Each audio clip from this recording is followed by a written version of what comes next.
a big deal. You want to know what this garbage is? Well, we'll tell you in the extended version of the React on CorridorDigital.com. 2-week free trial. So if you really are dying to know, come on over. There's a movie I've been just thinking of for a long time, and it was reminded, well, because of someone commenting, saying, hey, if you remember that movie Return to Oz, you should look at that. Yeah. This movie is dark. There's also some really cool, fantastical stuff in there. And so this movie is swinging back and forth from like, wow, super fun, cool stuff, this is crazy, to, oh my god, this is so dark. Your Majesty, she has returned to Oz. Normally, okay, so obviously this is stop motion. Yeah. In fact, this is called claymation, duh. but this is actually claymation. When I was rewatching it, what struck me about this is that this is something unlike anything else when you normally see these types of stop motion things. Normally you see like, hey, here's a character, we're just seeing pieces moving, and they're animated like this. But this is like a completely different approach, where it's not just about taking a piece and moving it one frame. We're talking about like individual sculpts and additive and subtractive layers to create motion. You know, it's not like they can just move the rock up and down. Yeah. Like if this Because were if you look at it, the rock isn't moving up and down. That's not what they're trying to show us. They're showing the rock actually transforming every frame. Yeah. Like if this were a more modern film, they'd probably just be swapping out like 3D printed like face plates. And it's basically what they did for Jack Skellington. They just swapped out the head with a different sculpted head for each frame. You can't just swap out like a different rock outlay. Right. Even down to the eyebrows moving up and down. Like they're taking that into account as well. Obviously, in this day and age with stop motion, you get instant playback. Right? You can see exactly what the frame before was, helps you line it up, maybe even have a 50-50 overlay where you're seeing both the previous frame and the current frame, and using that to dictate the motion. In 85, how could you move with confidence when you are manipulating a sculpt, not even a puppet? And they have like different sections animating at different times, leading the charge for the rest of it to change shape. I'm not sure how you would even game plan something like this. Now, don't forget, by the way, look, they have, I think, what appears to be a practical moving light that's on one, and the animation's on two.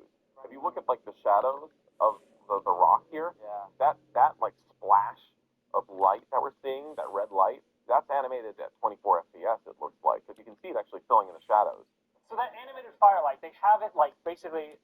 That's a film projector. They have a film projector set up with an animation that is already prepared. An animation that is already prepared, a footage of fire, whatever the heck you're projecting. And they are animating that playback once per frame, and animating the clay once every 2 frames. So you're getting the combination. Yeah. It's so much to think about, though. Yeah. I just don't even, man, like this stuff melts my brain. Stop motion is fascinating to me.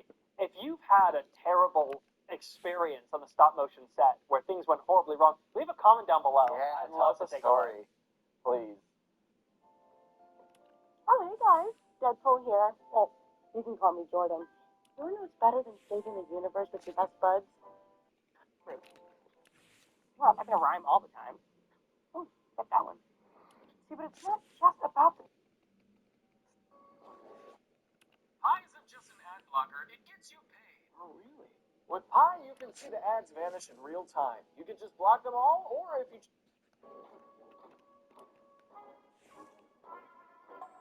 Wow. There we go. Oh, interesting. How are they doing that?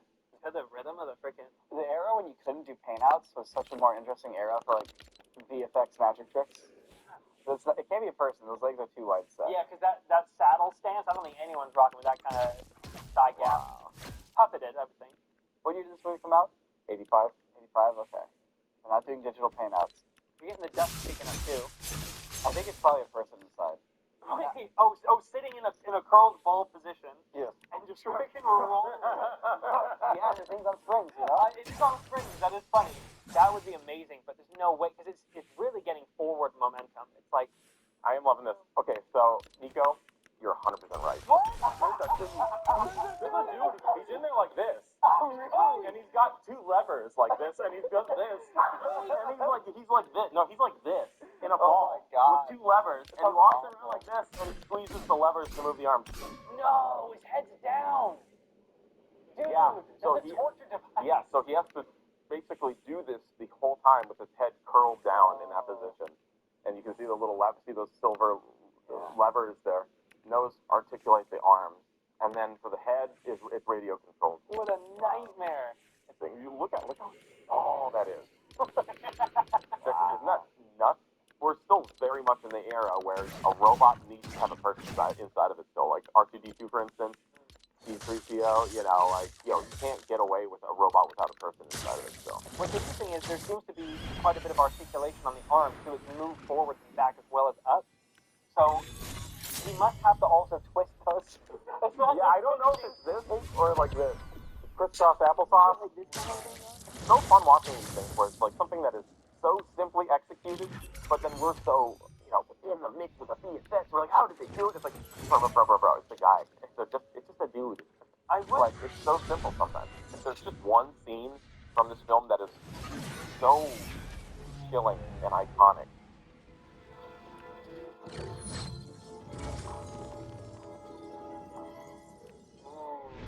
Oh.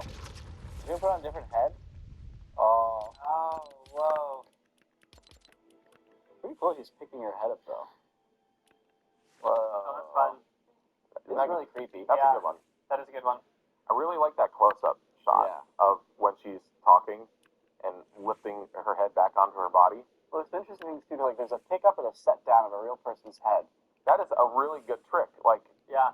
normally you're like, oh, you look at the neckline, you're like, oh yeah, a little bit of matting, but then you look at the hands touching the face, and there's no matting there. Yeah, it's really convincing because the hands and the head are interacting, and the head's doing a movement that a severed head would only be able to do. So even though there's some matting in there, it doesn't immediately give away the effect. It feels like it's almost unrelated. I assume what they're doing here, if you look closely, they're cutting out from the bottom of the wrist and the bottom of the neck. I assume the actress is there, and the other queen, the body queen, is picking up the actual actress